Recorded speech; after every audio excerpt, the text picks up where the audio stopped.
बिस्मिल्लाहिर्रहमानिर्रहीम। Latest information के प्यारे साथियों, इस वीडियो में हम एक यूनिवर्सिटी स्टूडेंट का किस्सा बयान करते हैं। रमीज़ एक यूनिवर्सिटी स्टूडेंट था। इसका हॉस्टल रिनोवेशन में था, इसलिए उसे टेम्पोररी स्टे के लिए एक पुराना हॉस्टल ब्लॉक मिला, रूम नंबर 404।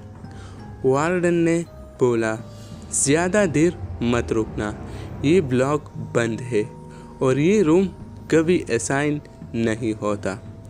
रमीज़ हंसा और सोचा, वार्डन बस डराने की कोशिश कर रहा है। रात के वक्त था।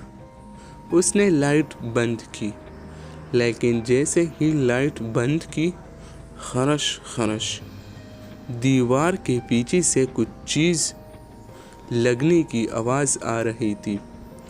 रमीज़ ने सोचा चूहे होंगी, लेकिन आवाज़ बंद नहीं हो रही थी, बल्कि अब उसके बेड के नीचे से आ रही थी। उसने फ्लैश लाइट ली और बेड के नीचे झांका।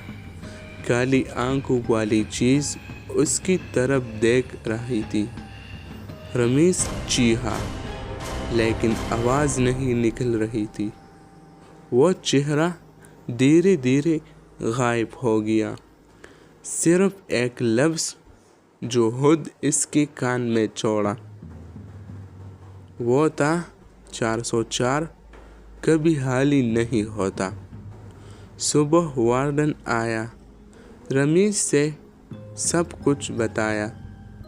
वार्डन से गुस्से में कहा, मैंने कहा था कि इस कमरे में मत रहना। 5 साल पहले एक स्टूडेंट ने यहाँ सुसाइड किया था। इसका बॉडी 3 दिनों तक बेड के नीचे पड़ा रहा। तब से वहाँ कोई नहीं रह सकता। रमीज़ ने कहा, मैं वहाँ रात बाहर था, लेकिन मुझे लगा कि मैं बच गया। वार्डन ने कहा, बच गया? तुम्हारी रूम का लॉक कल से टूटा ही नहीं था, तुम अंदर कैसे गए? जब वार्डन ने रमीज़ का साथ मिलकर रूम नंबर 404 का दरवाज़ा खोला, अंदर कोई भी नहीं था, लेकिन बेड के नीचे